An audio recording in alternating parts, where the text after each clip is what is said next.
A tenant farmer is one who resides on land owned by a landlord. Tenant farming is an agricultural production system in which landowners contribute the land and often a measure of operating capital and management, while tenant farmers contribute the labor along with at times varying amounts of capital and management. Depending on the contract, tenants can make payments to the owner either of a fixed portion of the product, in cash or in a combination. The rights the tenant has over the land, the form and measure of the payment varies across systems. In some systems, the tenant could be evicted at whim. In others, the landowner and tenant sign a contract for a fixed number of years. In most developed countries today, at least some restrictions are placed on the rights of landlords to evict tenants under normal circumstances. England and Wales, historically, rural society utilized a three-tier structure of landowners, tenant farmers, and farm workers. Originally, tenant farmers were known as peasants. Under Anglo-Norman law, almost all tenants were bonded to the land, and were therefore also villeins.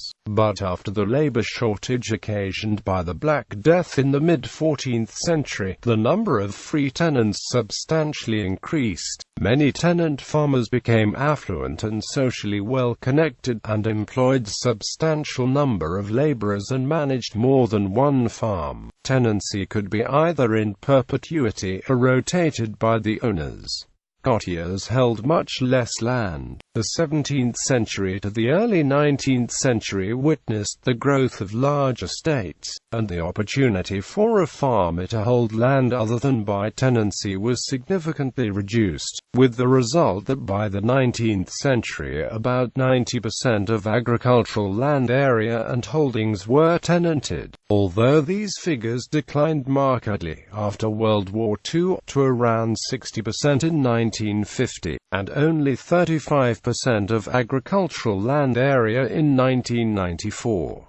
High rates of inheritance taxes in the post-war period led to the breakup or reduction of many large estates, allowing many tenants to buy the holdings at favorable prices. The landmark 1948 Act was enacted at a time when wartime food rationing was still in force and sought to encourage long-term investment by tenants, by granting them lifetime security of tenure. Under the Agriculture Act 1976, security was extended to spouses and relatives of tenants for 2 successions, providing that they had been earning the majority of their income from the holding for 5 years.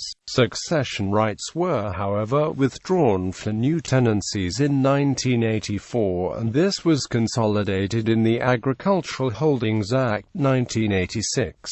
These two statutes also laid down rules for the determination of rents by the arbitration process. The 1986 statute covered tenancies over agricultural land where the land was used for a trade or business, and the definition of agriculture in Section 96 was wide enough to include various uses that in themselves were not agricultural but were deemed so if ancillary to agriculture. The essence of the code was to establish complex constraints on the landlord's ability to give notice to quit, whilst also converting fixed-term tenancies into yearly tenancies at the conclusion of the fixed term. In addition, there was a uniform rent ascertainment scheme contained in Section 12. It became difficult to obtain new tenancies as a result of landlords' reluctance to have a tenant protected by the 1986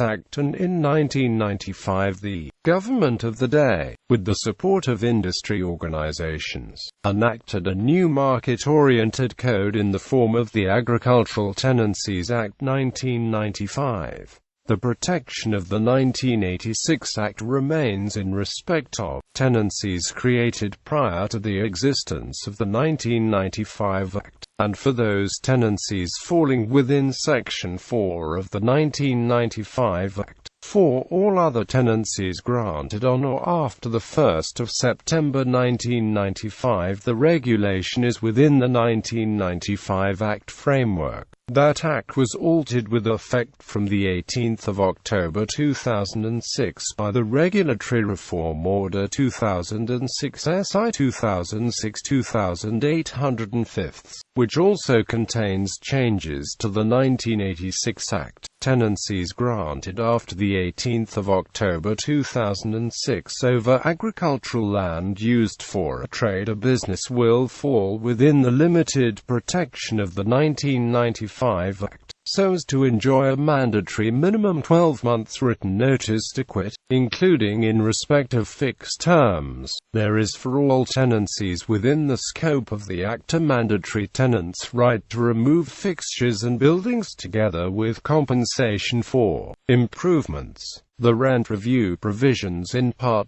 2 may be the subject of choice to a much greater extent than previously. Disputes under the Act are usually, by the terms of Part 4, the subject of statutory arbitration controlled by the framework of the Arbitration Act 1996. The current regime under the 1995 Act for regulating tenancies, commonly known as farm business tenancies, permits the creation of a clearly and easily terminable interest, whether by a periodic tenancy or a fixed term, in the cycle of animal husbandry and land use and improvement. The long-term effect of the farm business tenancy on the landscape of Britain is not yet proven. It was predicted by landowners and other industry spokesmen that the 1995 Act would create opportunities for new tenants by allowing large areas of new lettings, but this has not happened in practice, as most landowners have continued to favor share farming and management agreements over formal tenancies, and the majority of new lettings under the Act have been to existing farmers,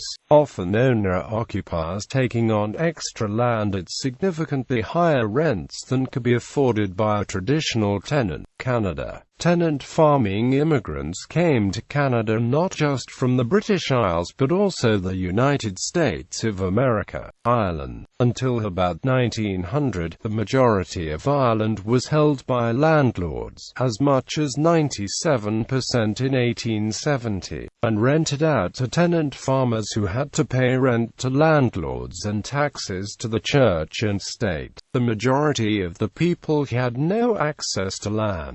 1.5% of the population owned 33.7% of the nation, and 50% of the country was in the hands of only 750 families. Absenteeism was common and detrimental to the country's progress. Tenants often subrented small plots on a yearly basis from a local farmers, paying for them by labor service in a system known as conicommost, without any lease or land rights. Irish smallholders were indistinguishable from the cottiers of England. The abuse of tenant farmers led to widespread emigration to the United States and the colonies and was a key factor within the Home Rule movement. They also underlined a deterioration in Protestant Catholic relationships, although there were notable elements of cooperation in reform attempts such as the Tenant Right League of the 1850s. Following the potato famine, tenant farmers were the largest class of people. Discontent led to the Land War of the 1870s onwards, the Irish Land Acts of 1870, the founding of the Land League 1879 to establish fair rents and the fixity of tenures. The movement played a key element in the unification of country and urban classes and the creation of a national identity not existing before. The Land Act of 1870 stands out at the first attempt to resolve problems of tenants' rights in Ireland, and the 1881 Act went even further to inspire campaigners even in Wales. The Irish Land Act 1885 followed, finally the great breakthrough after the successful 1902 Land Conference. The enactment of the Wyndham Land Act 1903, whereby the state financed tenants to completely buy out the landlords. Under the Act of 1903, and the consequential Act of 1909, the national situation was completely transformed, when in March 1920, the Irish Estate Commission reviewed the development since 1903 under these acts. They estimated that £83 million had been advanced for 9 million acres transferred, whilst a further 2 million acres were pending, costing £24 million.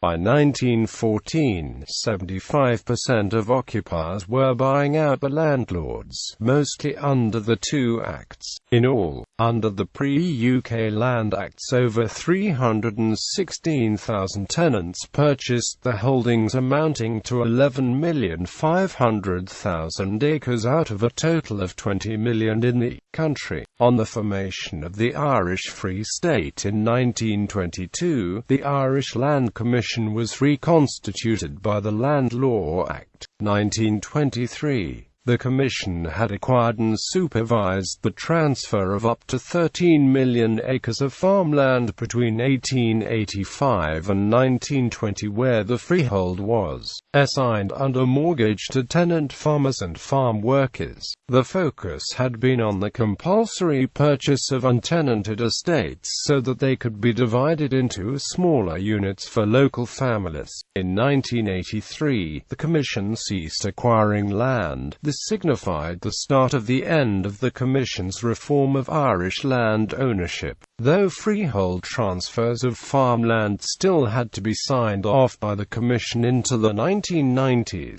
The Commission was dissolved in March 1999. Japan. In Japan, landowners turned over the land to families of tenant farmers to manage. During the Meiji period, Japanese tenant farmers were traditionally cultivators rather than capitalistic or entrepreneurial venture by nature, paid in kind for the labors. Approximately 30% of land was held by tenants.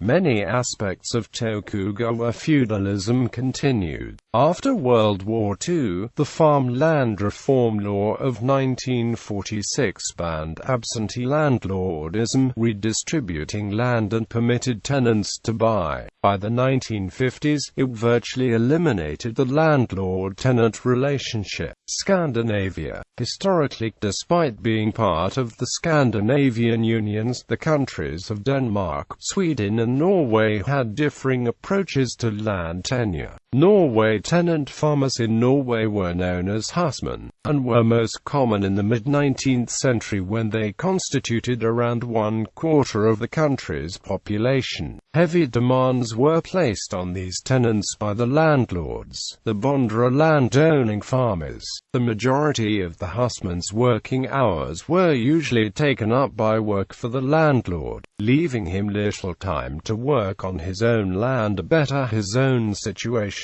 As a result, though the husmen were technically free to leave the land at any time, the poor economic state made them in essence economic serfs. Failing to own their own land also made tenant farmers ineligible to vote according to the Norwegian constitution at the time. The number of tenant farmers in the country grew during the 19th century, rising from 48,571 in 1825 to 65,060 in 1855, the later figure representing the height of the husman population in Norway, most of whom lived in the eastern part of the country. Given the difficult economic and social position in Norway, many Norwegian husmen immigrated to Canada and the United States throughout the 19th century. Following the revolutions of 1848, the husmen's cause was taken up by Marcus Thrane. Thrane fought for the husmen's rights at home and also encouraged them to emigrate and seek better fortunes abroad. The number of husmen began to decline in the second half of the 19th century, and by 1910 they made up less than 5% of Norwegian society. Scotland. Scotland has its own independent legal system and a legislation that differs from that of England and Wales. Neither the AHA 1986 nor the ARTA 1995 apply in Scotland. The relevant legislation for Scotland is rather the Agricultural Holdings Act 1991 and the Agriculture Act 1948. For Scotland, see crofting, a traditional and long-established means of tenant and subsistence farming. United States. Tenant farming has been important in the USA from the 1870s to the present.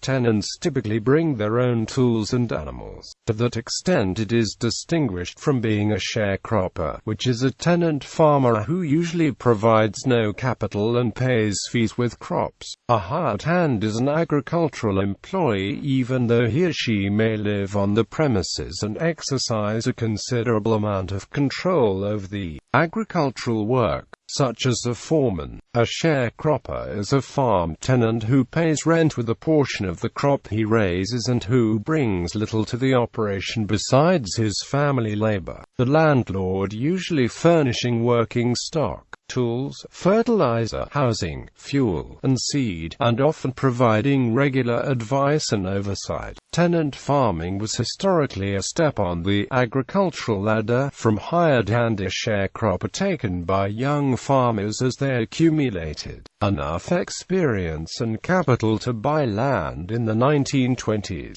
Many came from Japan to the West Coast states. Tenant farmers often had agricultural managers who supervised their activities. In 1907, for instance, J. H. Netterville began employment for the Panula Company, an agricultural business founded by William Mackenzie Davidson in the rich farming area of St. Joseph in Jensens Parish in northeastern Louisiana in the Mississippi River Delta country. In its heyday, Panula controlled some 11,000 acres, 2/3 planted in cotton and the other third in grains. Netterville became general manager of 3 highly profitable Panula properties, the Balmoral, Blackwater, and Wyoming plantations near Newellton, in which capacity he supervised 125 African American tenant farming families, with little strife and great ease, according to reports from that period.